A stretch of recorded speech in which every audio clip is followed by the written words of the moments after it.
Namaskar students, I am Varsha Gupta. Today we are discussing our new chapter, chapter number 12, बाजार के अन्य रूप, other forms of market हमारा 12th chapter है। और हमारी जो माइक्रो इकोनॉमिक्स है इसका ये लास्ट चैप्टर है आपका। 13 चैप्टर आपके कोर्स से हटा दिया गया है। ठीक है, तो बाजार इससे पहले वाले 11th वाले चैप्टर में हमने डिस्कस किया था कि बाजार के बहुत सारे रूप जो होते हैं उसमें से पूर्ण प्रतियोगिता यानी कि परफेक्ट कंपटीशन मार्केट पर हमने डिस्कस किया था। अब इस वीडियो के अंदर हम डिस्कस करेंगे अदर मार्केट्स, है ना, जो और मार्केट के रूप होते हैं, जैसे मोनोपोली, मोनोपोलिस्टिक है, ओलिगोपोली है। इन सारे मार्केट के बारे में हम इस वीडियो के अंदर डिस्कस करेंगे। तो first we discuss about monopoly, एकाधिकार। एकाधिकार क्या है? एकाधिकार बाजार क्या है? एकाधिकार क्या है, किसे कहते हैं? तो देखिए, बाजार की वह स्थिति जिसमें वस्तु का केवल एक ही उत्पादक या विक्रेता होता है। जब केवल मार्केट के अंदर एक ही उत्पादक होता है, किसी भी वस्तु का उत्पादन करने वाला एक ही उत्पादक होता है या एक ही व्यक्ति है जो वस्तुओं को बेच रहा है, तो उसको हम क्या करेंगे? उसको कहेंगे हम एकाधिकार। और इसमें बच्चों की जो वस्तु वो उत्पादित करता है ना, उसका कोई भी सब्स्टिट्यूट नहीं होता। उसका क्लोज सब्स्टिट्यूट यानी निकट स्थानापन्न कोई भी वस्तु मार्केट में नहीं होती है। केवल अकेले उसी के द्वारा उत्पादित की गई वस्तु ही मार्केट में बिकती है। जनरली इस तरह का मार्केट अभी करंट में देखने को नहीं मिलता है, क्योंकि जहां कहीं भी मोनोपोली डेवलप होने लगती है वहां की गवर्नमेंट अपना कुछ प्रोडक्ट लेकर के आ जाती है और उसको मोनोपोली को खत्म कर देती है। क्योंकि मोनोपोली से बहुत सारे हमें डिसएडवांटेजेस भी मिलते हैं, बहुत सारी हानियां भी इससे हमें होती हैं, इसलिए मोनोपोली को डेवलप नहीं होने दिया जाता। लेकिन ये पहले के टाइम पर मोनोपोली हुआ करती थी। तो अभी हम देखते हैं इस मोनोपोली के अंदर कि मोनोपोली, अगर हम इसको डेफिनेशन के रूप में इंग्लिश के अंदर देखें तो monopoly is a market situation. ये कैसी है? बाजार की वह स्थिति है where producer produces such good, जहां पर कि एक प्रोड्यूसर है वो किस तरह के गुड्स प्रोड्यूस करता है, which has no close substitute, जिसका कि कोई क्लोज सब्स्टिट्यूट नहीं है, और there is only one seller of producer.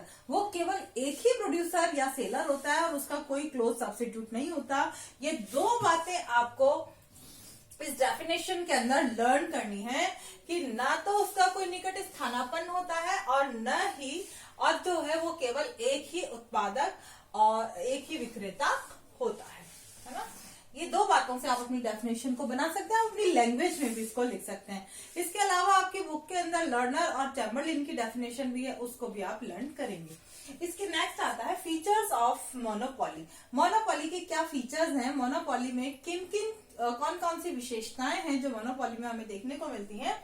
तो फर्स्ट हमारी जो फीचर है वो है वन सप्लायर, है ना, एक पूर्तिकर्ता। इस मार्केट के अंदर केवल वस्तु का केवल एक ही उत्पादक होता है, एक ही पूर्तिकर्ता होता है, यानी एक ही जो सप्लायर होता है वो केवल एक होता है और वो ही वस्तु को बेचने का काम करता है।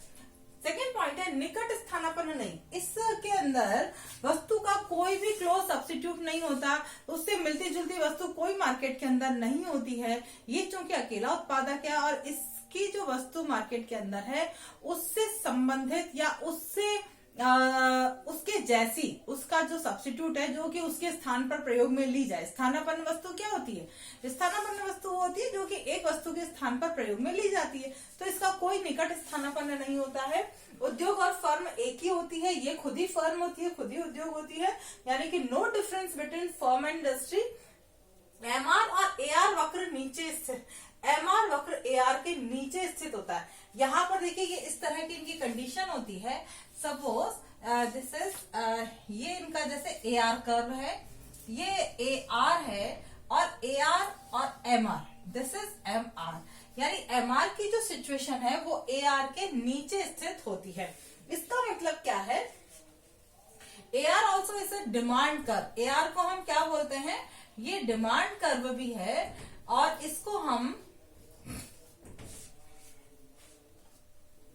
इस तरह से समझ सकते हैं कि ये जो डिमांड कर्व है ना उसके नीचे एमआर स्थित है और डिमांड कर्व का जो स्लोप होता है वो कैसा होता है? इलास्टिक स्लोप होता है ना, लोचदार है ये। और इसके अंदर देखिए आप, जो मेन इसका रीजन क्या है, डिमांड कर्व जो है इलास्टिक स्लोप है, इसके पीछे इसका रीजन ये है कि यहां पर आपने लिखा क्या है, क्वांटिटी है। सपोज एक्स एक्सिस पर है क्वांटिटी और वाई एक्सिस पर है रेवेन्यू।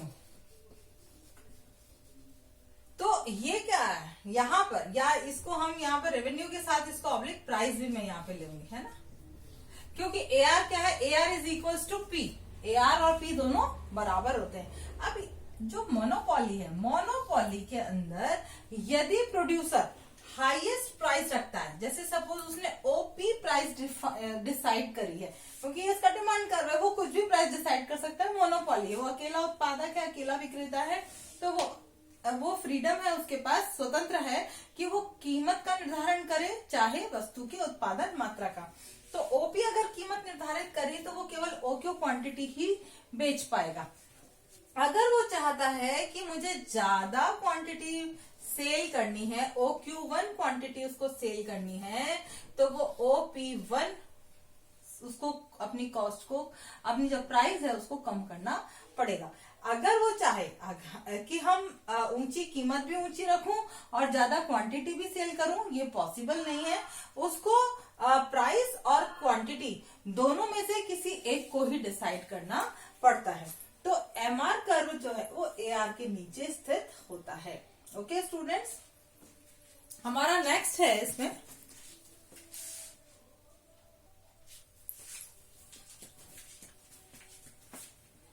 तो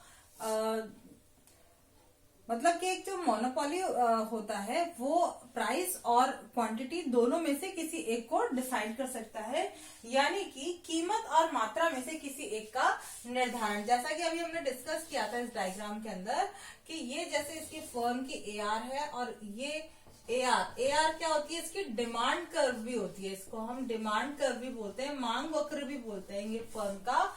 और मांग वक्र के साथ साथ इसको हम जानते हैं कि AR is equals to P। AR किसके बराबर होती है, इसकी प्राइस के। तो यहाँ पर हमने वाई एक्सिस पर हम लेते हैं प्राइस और इस एक्स एक्सिस पर हम लोग क्या लेते हैं, एक्स एक्सिस पर हमने लिया है क्वांटिटी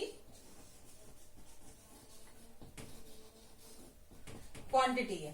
तो यहाँ देखिए आप कि अगर ये हाईएस्ट प्राइस, मैक्सिमम प्राइस रखता है या हाई प्राइस रखता है तो इसकी जो सेल है वो कम होगी, OQ क्वांटिटी में ही ये सेल कर पाएगा। अगर ये चाहता है, अगर मोनोपोली ये चाहता है कि वो OQ1 क्वांटिटी तक सेल करे तो उसको अपनी जो प्राइस लाइन है वो नीचे रखनी पड़ेगी, यानी OP1 करनी पड़ेगी। ओके, नेक्स्ट हमारा है एबनॉर्मल प्रॉफिट। जो मोनोपोली है, मोनोपोली का जो मेन एम होता है, इसका एम क्या होता है मोनोपोली का, ये एबनॉर्मल यानी मैक्सिमम प्रॉफिट, इसका एम होता है मैक्सिमम प्रॉफिट ये गेन करना चाहता है ना। तो ये इसीलिए मतलब असामान्य लाभ, हमेशा असामान्य लाभ की स्थिति कब आती है कि जितनी इसकी कॉस्ट है उससे ज्यादा इसका रेवेन्यू होता है ना, एवरेज कॉस्ट से ज्यादा। ये मैक्सिमम प्रॉफिट या एबनॉर्मल प्रॉफिट की बात जब हम कर रहे हैं, that means AR is greater than AC। ये कौन सी कंडीशन में आएगी, एबनॉर्मल प्रॉफिट या मैक्सिमम प्रॉफिट की कंडीशन आती है जब AR is greater than AC होता है। तो मोनोपोली के अंदर हमेशा यही कंडीशन बनी रहती है, कभी भी ये नॉर्मल प्रॉफिट में काम नहीं करता। तो इसका जो मेन एम है ना, मतलब शॉर्ट रन के अंदर इसको नॉर्मल प्रॉफिट हो सकता है, लेकिन इसका जो मेन एम क्या होता है, मैक्सिमम प्रॉफिट गेन करना होता है, असामान्य लाभ को प्राप्त करना होता है। और 7th पॉइंट है इसका कि इसके अंदर नई फर्मों के प्रवेश पर प्रतिबंध होता है, क्योंकि मोनोपोली है ना, अगर नई फर्म्स इसके अंदर आ जाएंगी तो इसके प्रॉफिट जो है वो क्या हो जाएंगे, कम हो जाएंगे। तो ये अपने किसी भी तरह से मतलब बहुत ज्यादा स्ट्रॉन्ग बैरियर्स, यानी ये गवर्नमेंट से ना परमिशन ले लेती है, या फिर क्या करती है मोनोपोली की जो इसका रॉ मटेरियल है वो पूरा का पूरा इसने खुद ही परचेज, जहां से भी रॉ मटेरियल इसको मिलता है ना उस पर भी ये पूरा अपना कैप्चर करके रखती है कि कोई दूसरा उस रॉ मटेरियल को नहीं ले पाए, है ना। या कुछ अपना पेटेंट ऐसा करवा लेती है गवर्नमेंट से जिससे कि केवल यही इसका प्रोडक्शन कर सके, या जो फॉर्मूला इसके पास है वो कोई दूसरा फॉर्मूले से उसका प्रोडक्शन, कोई दूसरा उस फॉर्मूले से प्रोडक्शन नहीं कर सकता। तो इस तरह से स्ट्रॉन्ग बैरियर्स और हिंडरेंसेस के थ्रू ये क्या करता है, new entry hindrances on entry of new firms. इसमें क्या होता है, स्ट्रॉन्ग बैरियर्स होते हैं जो नई फर्म्स अगर इंडस्ट्री में एंट्री करती हैं उसके लिए स्ट्रॉन्ग बैरियर्स ये लगा कर रखता है। आसानी से क्या, बिल्कुल भी नई फर्म्स को इसमें इंडस्ट्री के अंदर एंट्री नहीं मिल सकती है। ठीक है, तो ये था हमारे कुछ फीचर्स जो कि मोनोपोली के अंदर होते हैं। आज के वीडियो में इतना ही। Thank you and have a nice day.